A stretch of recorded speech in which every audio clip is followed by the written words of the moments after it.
How's everybody doing? Good. Cool. Well, thank you for being here. Thank you for having me, Marty and Colleen. So again, my name is Tracy Hawse. I'm a nurse practitioner. I do ketamine-assisted psychotherapy, and I also do integrative health. And I work at Blue Lotus Wellness. We have an office in Manchester and one in Hampton Falls. So tonight, I'm going to talk about brain health and how it's connected to our immune system, and also talk about neuro-cognitive immune syndromes. And how I got interested in this was a personal story. I had, back in 2019 or so, I went to a practitioner that was very respected in my area in Florida, and she did some testing and saw that everything looked okay. There was maybe just some things I needed to tweak on my diet, and there was mold on the test that she did. And she said, "Oh no, that's okay. That's not an issue." And so I thought, okay. So I just continued to move forward and never really. I continued to have symptoms of like histamine issues, and I would react to a lot of things, and I wasn't still sure why. I was treating myself a little bit, which isn't the best thing when you're a practitioner. Don't treat yourself. But I was doing it. Yes. Maybe.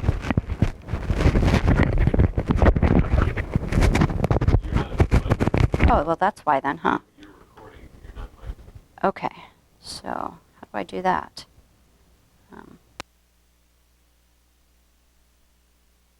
Okay, I'll do that then. Thank you for bringing that to my attention. So I was working with a practitioner, and she told me that I did have some mold in one of my urine tests, but it wasn't a problem. So I continued having symptoms of histamine issues, feeling kind of emotionally dysregulated, mental kind of like just processing not as good as I once was, and started to treat myself with a variety of different modalities. And then fast forward a few years later, I found Neil Nathan, who is a specialist in mold toxicity. And he has written a book, Toxic, and he's written a second book now called Toxic as well. And it talks about mold toxicity and how various symptoms across the board, people were coming into his office, and he had to do a lot of investigative work, and a lot of them had mold toxicity along with other neuro-cognitive immune syndromes. So then I went on a treatment that he recommended.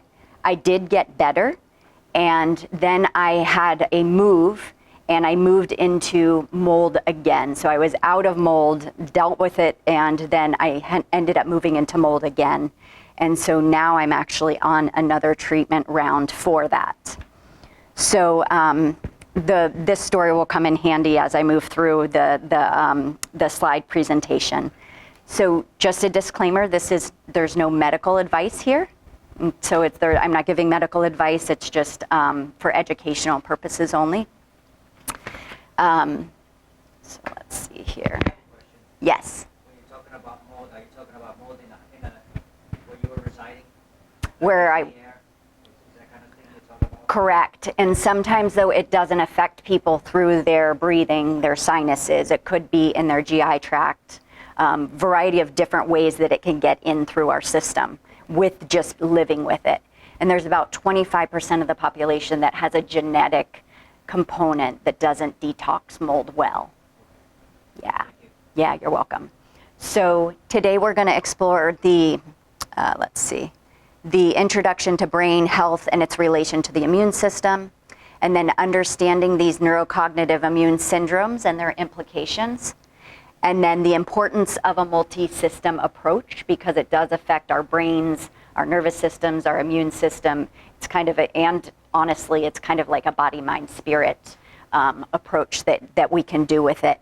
And then also the nervous system dysregulation, and then the neuroimmune triggers that come up. So let's see. So since COVID, at least for me, this neuroimmunology has become more and more of a talk in medicine. So it's the idea that we have, that what's happening in our brains is also affecting our immune system. And what's happening in our immune system is also affecting how our brain, how we think, and how we cognize things. So there's a connection, a link there. So they're intricately connected. So if there's a problem in one, oftentimes there can be a problem in another. So for example, a toxin, an autoimmune disorder, or a poor diet can trigger the immune system to put off these chemical signals to the brain. And that can cause neuroinflammation and can ultimately disrupt the neurotransmitters and also affect our vagus nerve, those kind of things. So can lead to depression, anxiety, also just general fatigue, and a variety of other symptoms. So sleep, for example, is an important part of our immune system, our immune function. If we have poor sleep patterns, it affects our immune system, which also affects our brain. So just trying to create that link of how they interrelate together. So a good way to picture it is your immune system is like your roommates who stop communicating. So one is like danger, danger, and then the other roommate is running around being triggered, and there's nothing happening. So our brains can get triggered even when there's not a threat. So this is really important for these syndromes, and I think one of the most important things as far as treatment, that there's a part of the brain that needs to be retrained. Our immune system is our surveillance system, and it is trained to pick up every danger in our environment before we even consciously are aware of it. So it's picking them up, and if we're not aware of what that is, the thoughts that come through and all of those things, if we're not conscious, we're going to attach to those thoughts, and we're going to spiral down into and create more fight or flight, more sympathetic response. That makes sense. These are often triggered by like stress, infection, trauma, or toxins.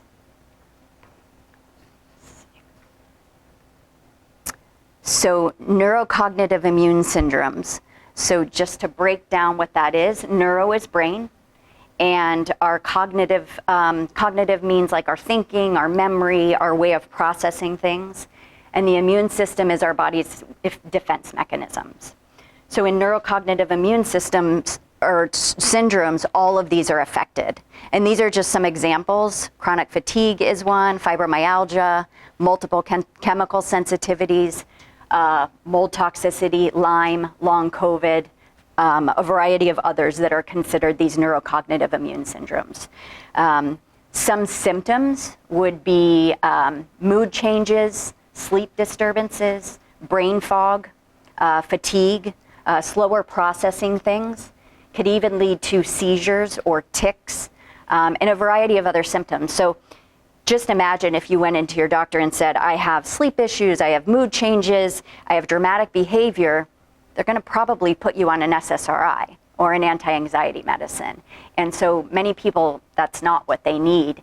And when I'm doing ketamine therapy with people, we do it for a variety of different issues. It's technically for treatment-resistant depression. We also do it to help with people with childhood traumas and anxieties and different things. And what I'm seeing when they're coming in is sometimes it helps and they move on and they really grow forward. And then there's a lot that are just, they're making incremental changes. And it's often because what I'm seeing is something underlying that, some sort of toxin, some sort of virus, bacteria, or something like that. Are these tests that you're taking, is there certain tests that you're taking to find that out? Yes. You know what I mean? Yep. So there's, it depends on kind of like the history about it, but I believe Marty does some too, organic acid testing. And then there's specific mold testing, because Lyme is also another neurocognitive immune syndrome that people think that they've treated it with antibiotics, a round of doxycycline, and then years later they have that perfect storm where it's kind of underlying dormant, those co-infections, and then they had COVID or they were vaccinated with COVID, some sort of insult to their immune system, and then maybe they had a job change or some other stressor, and it's like this perfect storm that happens, and then they're just kind of dumbfounded as far as what's going on in their bodies. So yeah, so it kind of depends. It's a really important to do a really good history, and it is really literally like detective work of trying to find out what's going on. So let's see here. So it is important to have that multi-system perspective or approach that we're talking about. So treating the brain, treating that neuroinflammation, also treating the thoughts, behavior patterns, those kind of things, and then supporting the body through the immune system with herbs or some form of supplements there, and then also helping re-regulate the nervous system.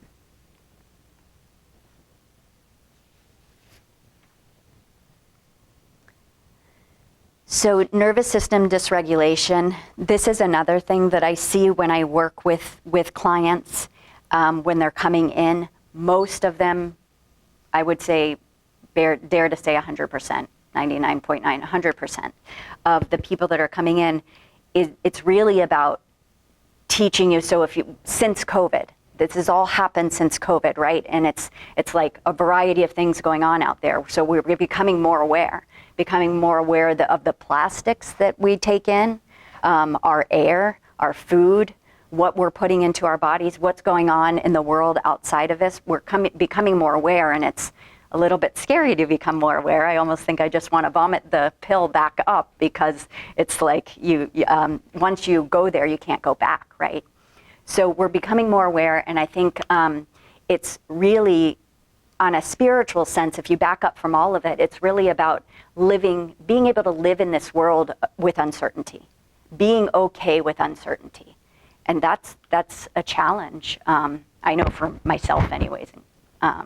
So that's kind of how I work with people when we get in there. It's like really just having nervous system regulation and really helping them reset that. Because ultimately, yes, the body may need support with different types of herbs or treatments for mold or treatments for Lyme. And ultimately, if we have a balanced nervous system and we're in homeostasis, our bodies will heal. So it just may need just little tweaks here and there. And then the HPA axis. So HPA axis is the hypothalamus pituitary adrenal axis.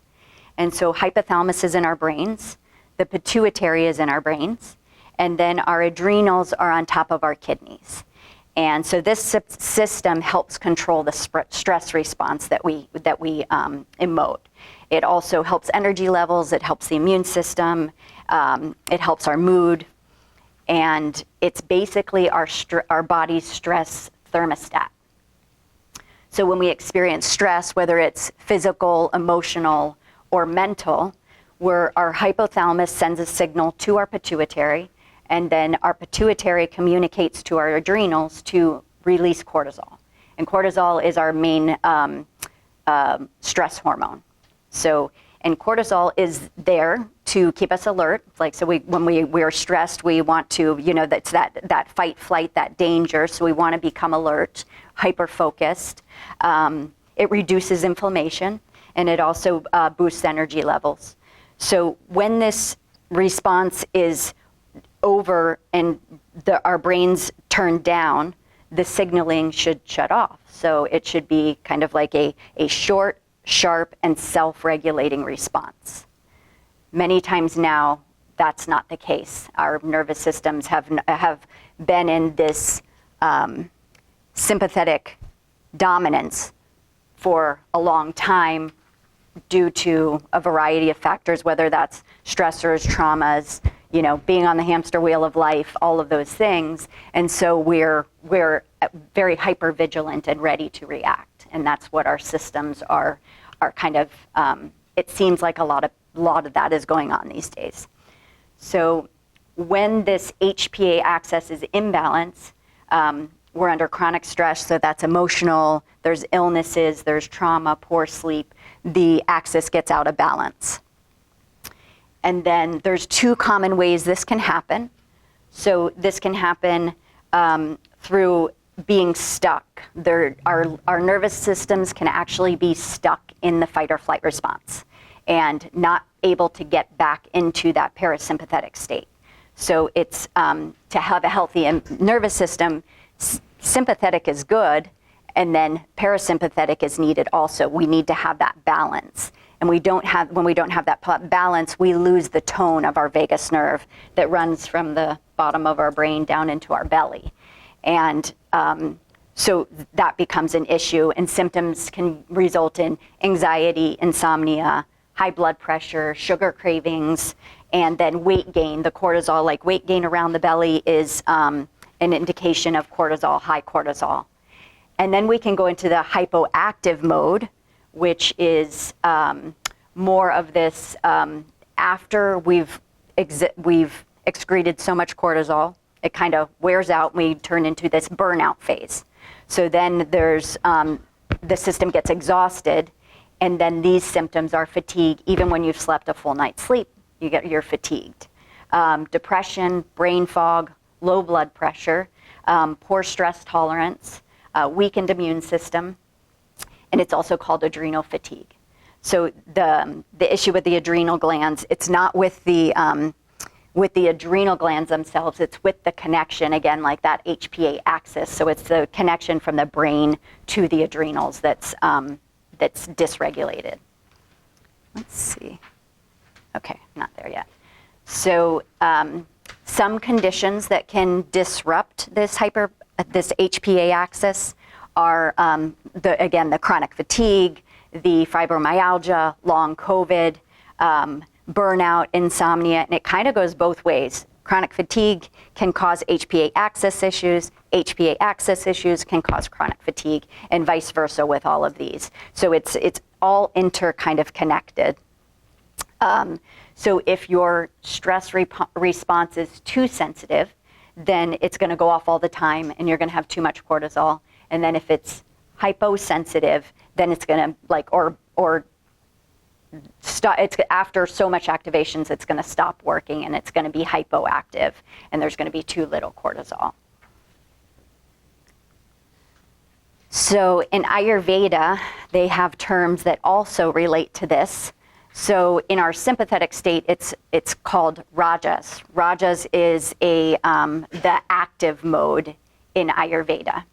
And rajas corresponds to the sympathetic state, and there are actually foods that correspond to this state as well.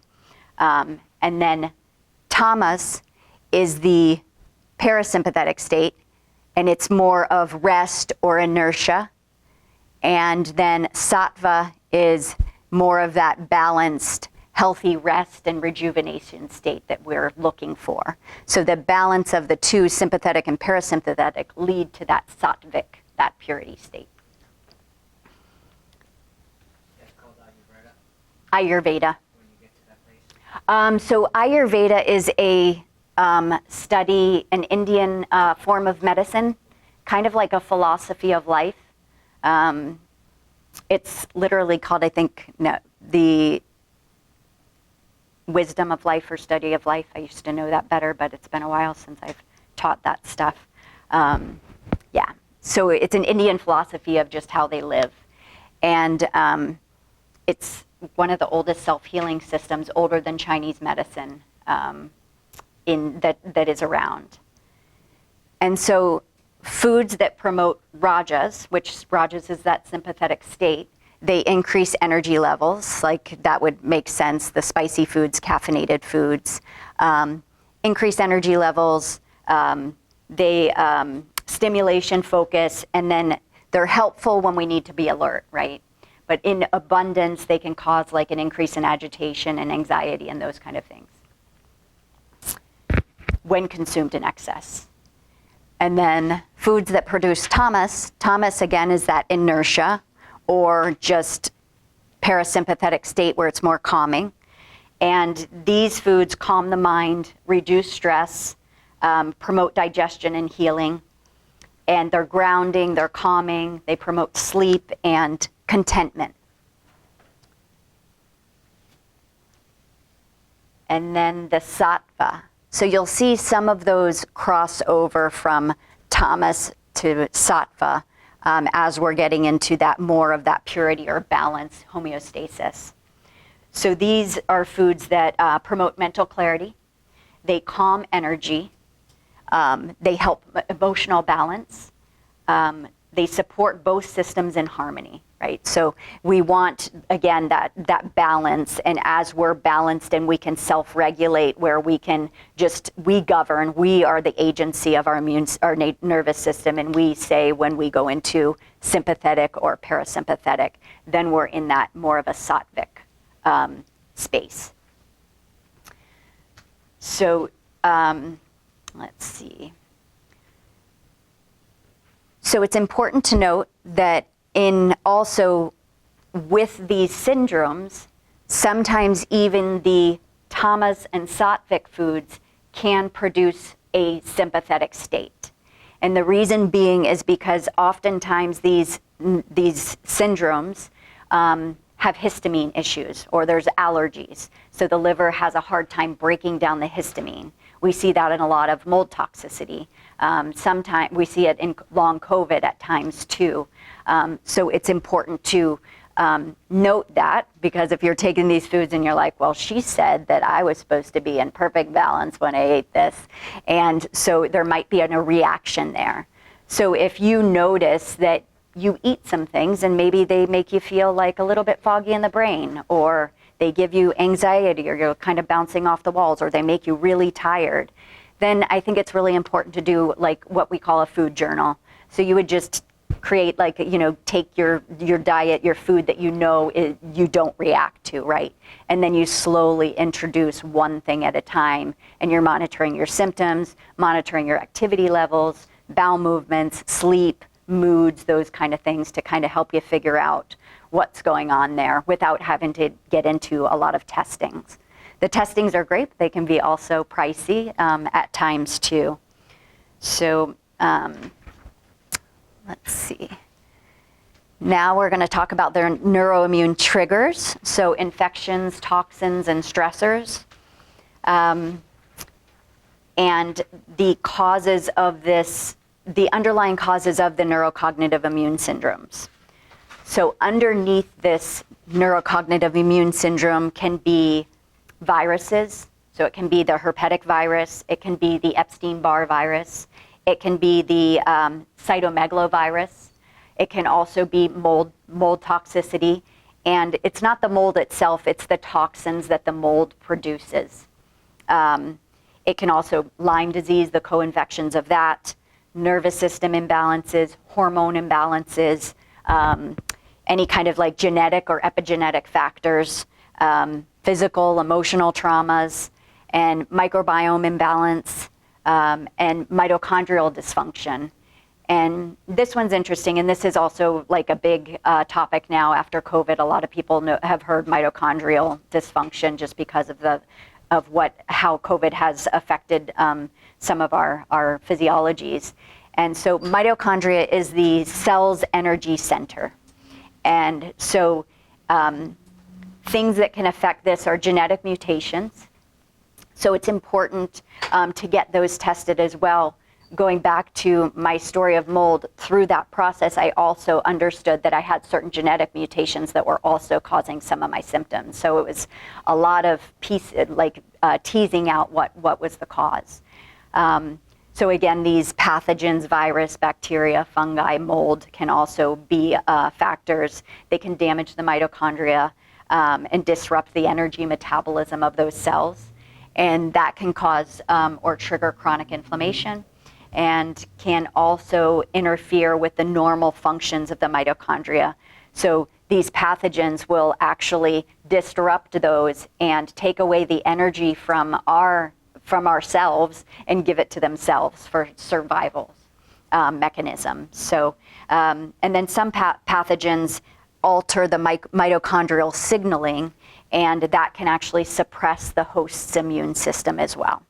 So it's interesting because you can have the mitochondrial dysfunction that can lead to all of these symptoms, or you can have something that is, an infection or something like that that's causing the mitochondrial issue that causes the symptoms. So it can kind of get a little bit confusing at times. And then this mitochondrial dysfunction also causes oxidative stress, which can damage the mitochondria as well. And so other things that can cause mitochondrial dysfunction that can lead to these neurocognitive immune syndromes are nutritional deficiencies. And I know Marty does those, especially B vitamins, magnesium, L-carnitine amino acid, alpha-lipoic acid. So it's helpful to get like just a nutrient testing done just to see if you're deficient in any of those. Also, environmental toxins, pesticides, heavy metals, all those things can also be a cause. So this happens when our nervous system becomes dysregulated, and then we become in a state of hypervigilance. And then treatment and how we treat a lot of this stuff after we know what's going on. It's really important, again, like I said, one of the most important things to a lot of these syndromes, and they have different programs out there now, is retraining the brain. So retraining the brain and the subconscious to feel safe in the body again. So ketamine therapy helps with that, helps with neuroplasticity. It increases brain-derived neurotrophic factor, which makes the brain more pliable. And it also decreases the volume on the default mode network in the brain, so it allows that internal mental chatter to be turned down, so we're a little bit more clearer in thought. Other things that can increase neuroplasticity is just trying a new skill, you know, creating new patterns by trying new skills, doing new things. That can also help our brains just be more pliable. And then immune modulation. So immune modulation, this can be done through a variety of activities and also through some supplements and herbs, and can be like you can modulate the immune system through meditation, yoga, those kind of things that help center ourselves. And then diet, exercise, stress management, again, which is the mindfulness, meditation, reducing stress and enhancing the vagal tone. So there are many exercises now that you can find on YouTube that help increase vagal tone. And maybe some of you have been to a yoga class where they do chakra toning and there's yo. That's what we're doing, is we're toning our vagus nerve. It's part of that. And then targeted nutrition to help support the body as it's moving through, and then biofeedback, self-regulation, just really good self-care.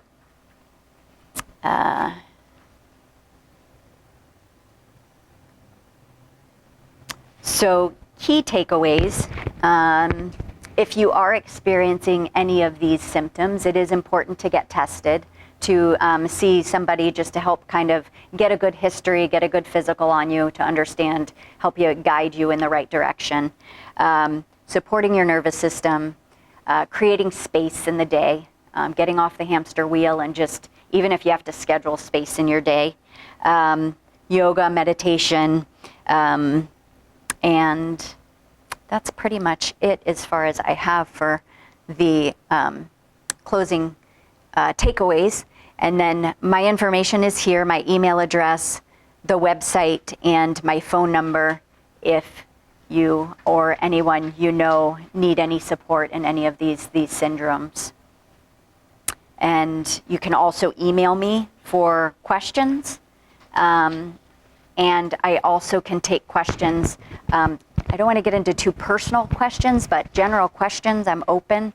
So I'll leave it up to you guys if there's any questions.